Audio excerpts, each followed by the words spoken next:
Welcome back to The Heat. We're turning now to another major election story. This one right here in the United States, where voters go to the polls next Tuesday. Joining me is CCTV correspondent Sean Callebs. He's been talking to voters across America over the last few weeks, and also joining us is Holger Stark. He is bureau chief for Der Spiegel magazine in Washington. Welcome to both of you to the show. Sean, you've been traveling around the country covering this election for CCTV. Have you been able to assess the mood of voters out there? Yeah, we took a pretty long trip through the heartland, starting in Chicago, went down the Mississippi River area, all the way to Little Rock, then turned east, went to Memphis and Nashville. And to be honest with you, I was surprised just how vehemently some people feel opposed to the current administration, the Obama administration. They're frustrated with the Washington disconnect, but and I don't think it's wrong to say in many cases, the anger, the furor with the way things have played out over the last 6 years, they are blaming, rightly or wrongly, on the president. Everything from immigration, the wage disparity, the income disparity here. Of course, the economy is always going to be a huge issue, but so many other issues like foreign policy, the mess that is Iraq right now with ISIS growth. A lot of people are blaming the administration. Why didn't you do more to see that coming? And how could you let Iraq slip through your fingers after so many people sacrificed so much over a long period of time? Right. Holger, we know that in these midterm elections, history tells us that, there's always a big power change in the United States. The Congress always shifts power. But when we look at how these elections are viewed from outside the country, I mean, is it important to people outside the country? What do your readers of Der Spiegel think about it? Well, there's one big question at stake, and that's the question how functional or dysfunctional American democracy will be for the next 2 years. There are some major projects on the table. Look at the trade agreement, the transatlantic trade agreement between North America and Europe.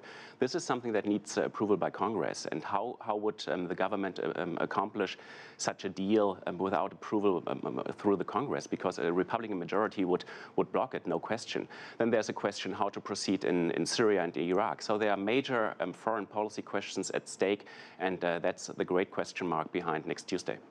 Sean, you raise a great point there with the unhappiness among the electorate with the president. He's not part of this election. They're not electing him. They're not going to, his name's not going to be on the ballot paper. So in some respects, or maybe in most respects, is this election going to be a referendum on the president? I think it is, and I think one thing you're going to see is even more apathy than usual. If you look at the way people vote in off-year elections, it goes down to below 40%. I think a lot of people are predicting even less than that, and there's a reason for that. If you look at the number of people out there who believe they have something at stake and believe they've been let down by the administration, even though their vote could go to affect that perhaps power switch we could see in Congress on Capitol Hill, a lot of people say they're just going to stay away. They're so fed up with it. They believe that President Obama was a great campaigner, but not a great leader. And again, that's coming from the myriad of people we spoke with. It's not.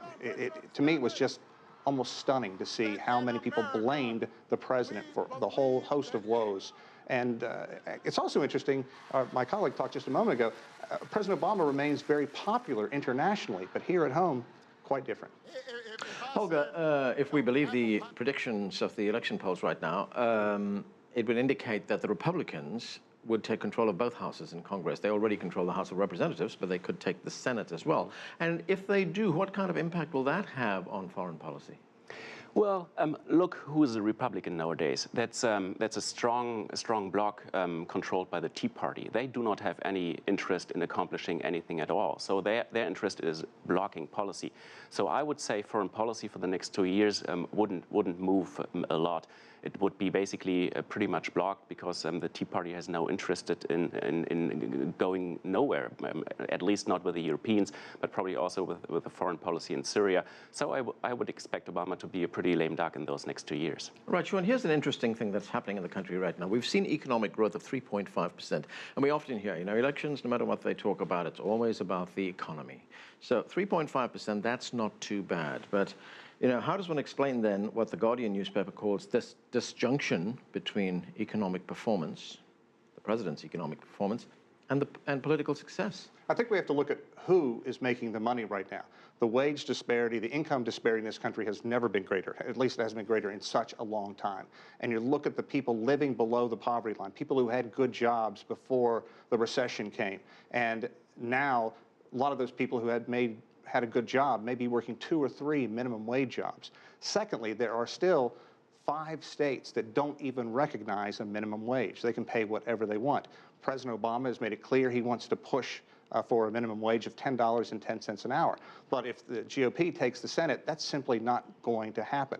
So the run-up in stocks, do you think these people have a great deal invested in the market right now?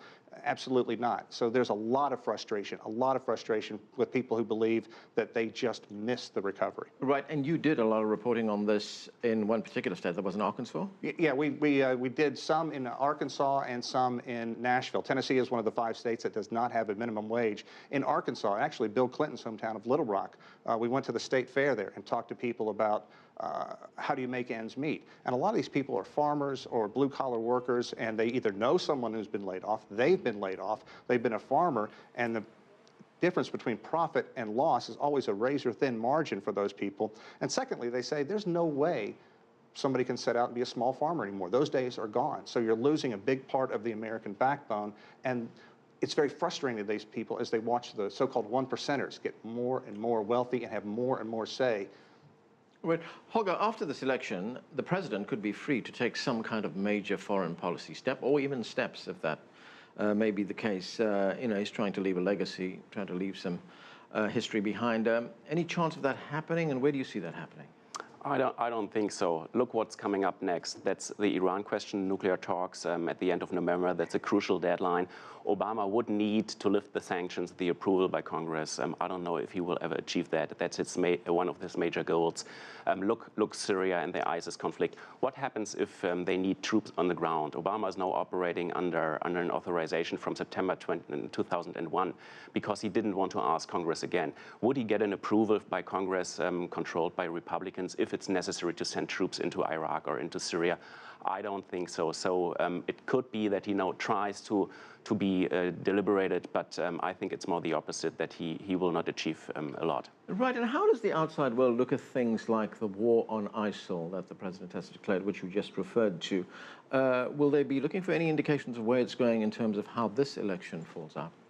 Well, I think history is a kind of unfair to Obama because he really tries to behave smart and take the right action, and not to represent the old America, which is bold, which is the hegemon in a new modern world. He tries to behave and make smart decisions. Nevertheless, it doesn't count. People just put it on his account. So I think he's a kind of frustrated. You see his crew surrounding him in the White House is ran out of energy. So I really wouldn't expect much of that president in the next 2 years. Another thing that happens, Sean, right after this election is we're going to see the candidates line up for the presidential election, which takes place in 2016. What's that looking like? Well, that's going to be interesting. The Republicans are still kicking around a number of candidates, Governor Christie, but the big one I think everybody's looking at right now, of course, is Hillary Clinton. When is she going to throw her hat into the ring? And the way she's acting, I don't think it's a matter of if, it's a matter of when and how this is going to be done.